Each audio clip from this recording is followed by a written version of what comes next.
Halo semua, kembali lagi di vlog gue, dan kali ini gue akan membuat vlog tentang Despacito. Enggak, gue cuma penasaran kenapa kalau ada Despacito pasti rame banget viewersnya di YouTube ya. Makanya gue bikin clickbait iseng, nama depannya pakai Despacito di judulnya. Tapi sekarang sebetulnya kita mau menguak mitos memiliki mobil di Jepang.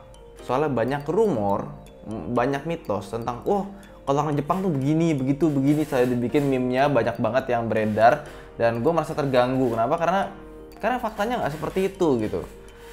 Gue bikin artikel di Autonet Max. Ini yang komen dah 67 sekarang. Gue di sini merangkum mitos-mitos apa aja tentang memiliki mobil di Jepang, dan gue buat jawabannya. Sekarang mari kita menguak mitos tentang memiliki mobil di Jepang. Mulai dari yang pertama ya, orang Jepang jarang beli mobil. Beda sama orang Indonesia yang dikit-dikit beli mobil. Nah, pernyataan ini harus didukung dengan data. Berapa sih penjualan mobil di Indonesia dan berapa sih penjualan mobil di Jepang? Di Indonesia, tiap tahunnya itu bisa terjual mobil sekitar 1 juta unit. 1 juta unit mulai dari 5 tahun ke belakang. Sedangkan di Jepang, per tahunnya itu terjual 5 juta unit per tahun. Jadi dalam 5 tahun, dia bisa terjual sekitar 25 juta unit. Jadi 5 tahun penjualan mobil di Indonesia sama dengan 1 tahun penjualan mobil di Jepang. Jadi kok bisa ada kesimpulan bahwa orang Jepang jarang beli mobil? Beda sama orang Indonesia yang dikit-dikit beli mobil. Jadi ini bisa kita pastikan bahwa itu adalah mitos. Dan kenapa bisa ada mitos seperti ini? Itu gua nggak heran sih. Kenapa? Karena di Indonesia itu macet, beda sama di Jepang yang macet juga sih, tapi nggak separah Indonesia. Apalagi kalau misalnya kita bandingkan dengan jumlah penduduk. Di Jepang itu jumlah penduduknya ada 126 juta, dan di Indonesia ada 260 juta lebih penduduk. Nah, orang Jepang yang cuma setengahnya penduduk Indonesia, tapi beli mobil bisa 5 kali lipat dari Indonesia. Jadi kalau dibilang orang Jepang jarang beli mobil, itu adalah mitos. Kedua, orang yang beli mobil di Jepang cuma orang desa. Orang kota jarang beli mobil.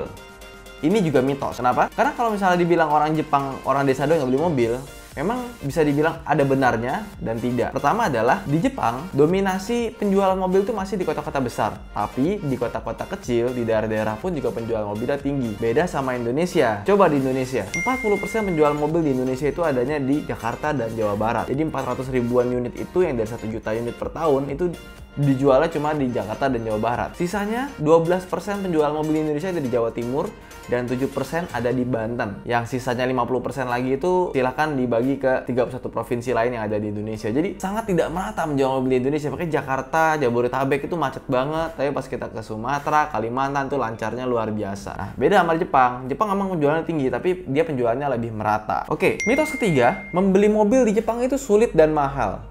Kalau yang ini gue bisa bilang fakta. Karena waktu gue tanya teman gue di sana, beli mobil di Jepang itu sulitnya bukan main. Pertama, kita harus punya bukti bahwa kita punya lahan parkir, baik itu punya sendiri maupun sewa. Jadi kita belum punya mobil, udah harus bayar sewanya dulu selama setahun gitu ya, bahwa kita udah mampu nih beli mobil berikut parkirannya. Terus running cost-nya di sana juga mahal. Misalnya mau naik tol, kalau di sana naik tol ratusan ribu pak. Ya kalau di Indonesia tol cuma 9.000, ada yang 12.000, tapi jauh lebih murah dibandingkan dengan tol di Jepang. Terus bensin juga mahal. Bensin itu sekitar 125 yen. Makanya di Jepang itu mobil yang hemat bahan bakar lebih laku di sana. Dan pajak di sana itu lebih fair menurut gua. Kenapa? Karena untuk bisnis itu pajaknya lebih ringan. Sedangkan untuk pribadi itu bisa 4 kali lipat lebih mahal dibandingkan dengan mobil yang diperuntukkan untuk perusahaan, untuk bisnis. Nggak sampai di situ doang. Tiap 2 tahun sekali itu ada uji KIR. Di sana namanya shaken, tapi bukan KIR sebetulnya sih. Jadi ada weight tax, pajak bobot kendaraan. Terus ada biaya administrasinya, ada biaya pengetesannya gitu ya. Itu setiap 2 tahun sekali. Kalau misalnya nggak lulus 2 tahun sekali itu, nanti mobilnya harus di-recycle atau kita dikasih kesempatan buat memperbaiki mobil.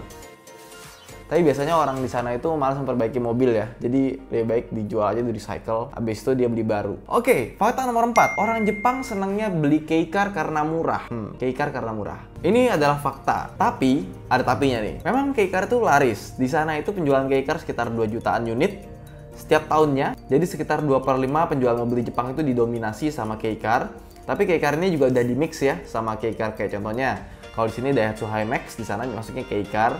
Yang kayak gitu-gitu tuh laku, yang van, yang buat bawa barang. Karena kei-car itu kebanyakan buat orang yang usaha, yang buat bawa barang, buat ya begitu deh pokoknya, bukan buat yang gaya gitu lah ya.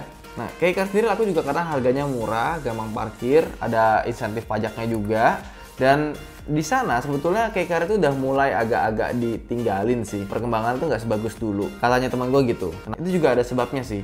Pertama, produsen itu udah mulai males bikin Kei-car. Kenapa? Karena mereka harus riset buat mobil yang dijual cuma pasar domestik Jepang doang. Jadi nggak begitu menguntungkan karena nggak bisa dijual secara global gitu kan. Akhirnya harga juga nggak jadi murah-murah banget. Biasanya kalau bikin Kei-car itu mereka sharing platform. Jadi misalnya bisa pakai Daihatsu sama Toyota, Subaru, Mitsubishi, Nissan, segala macam. Dia suka satu produk bisa buat banyak brand, beda-beda model doang. Terus yang kedua adalah menggunakan Kei-car itu nggak seenak yang kalian kira gitu. Nyetirnya tuh nggak fun to drive, dibawa kenceng juga agak gimana gitu. Lebih enak mobil yang normal-normal aja gitu, bukan bentuk yang kotak begitu. Dan di Jepang, mobil terlaris di sana itu bukan Kei-car, tapi Toyota Aqua dan Toyota Prius. Itu dua mobil itu suka kadang-kadang Aqua di atas, Prius di atas, bolak-balik aja gitu. Jadi mobil terlaris di sana itu adalah mobil hybrid dari Toyota, bukan varian Kei-car. Kalau di sini kan yang paling laris Avanza ya. Kalau di Malaysia yang paling laris itu Peero 2 Myvi. Sekarang katanya udah mulai keganti sama Axia. Ya pokoknya terlaris di Jepang itu bukan Kei-car. Oke, yang kelima, orang Jepang beli mobil bukan karena gengsi, tapi karena kebutuhan. Ini bisa benar dan bisa tidak. Kenapa bisa benar? Karena orang yang beli mobil di Jepang kalau karena kebutuhan, dia pasti belinya Kei-car atau mobil yang kotak-kotak yang bisa buat bawa barang banyak. Karena di sana mobil kebanyakan ya buatnya itu buat mobilitas, buat kerja gitu kan. Tapi ada yang benar-benar dipakai emang buat pribadi, buat gaya. Contohnya gini, kalau orang Jepang di sana tuh nggak nanggung-nanggung gitu, gaya-gaya sekalian. Kalau misalnya kita lihat website Toyota di luar atau website Honda di luar, itu banyak banget pilihan body kit. Karena di sana itu pengen terlihat keren, terlihat mantep gitu, garang. Jadi kalau misalnya kalian iseng deh buka Toyota Jepang, Daihatsu Jepang, Honda Jepang, Mitsubishi Jepang, itu banyak banget pilihan body kit. Karena orang Jepang itu pengen terlihat keren dengan mobil mereka. Sedangkan untuk interiornya, mereka justru malah biasa aja gitu. Audiolas nggak apa-apa, yang penting luarnya keren gitu kan. Sedangkan untuk orang-orang yang marketnya butuh mobil yang buat usaha, mereka belinya Kei-car yang kotak-kotak gitu, yang bisa buat bawa barang banyak. Pokoknya lebih mementingkan space lah dibanding yang lain-lainnya, dibanding lambangnya. Makanya kalau di Jepang, kalau ada orang usaha tahu, itu pasti belinya Kei-car atau mobil van, bukan mobil Corolla. Yuk lanjut. 6. Mobil orang Jepang terawat dan bersih. Ini ada benernya. Kenapa? Karena di Jepang itu, mobil itu menunjukkan kepribadian kalian. Jadi kalau orangnya bersih, orangnya terawat, pasti mobilnya bersih dan terawat. Karena itu menunjukkan kepribadian mereka. Dan makanya orang Jepang itu dia malas sama mobil tua. Kalau ada mobil tua pun pasti mobil tuanya terawat, bersih, dan rapi. Dan mobil juga harus bagus. Kenapa? Karena mereka harus lolos sama Shaken yang tadi gue bilang itu tiap 2 tahun sekali. Kalau nggak lulus ya bye-bye gitu kan. Oke, nomor 7. Orang Jepang itu nasionalismenya tinggi. Kalau bukan mobil Jepang mereka nggak mau beli. Ini bisa benar dan bisa tidak gitu ya. Karena mobil Jepang itu laku banget di sana. Sedangkan mobil Korea, mobil Eropa, Amerika itu populasinya sedikit sekali. Tapi sedikitnya itu juga kalau dibilang karena nasionalisme bisa iya, bisa enggak juga. Kenapa? Karena kalau mobil yang diimpor dari negara lain itu dia ada import tax, dan import tax itu mahal sekali. Contohnya apa? Di Jepang, Honda itu import Honda NSX dari Amerika. Harga jadi berapa? Jadi 2 kali lipat dibandingkan dengan harga di Amerika.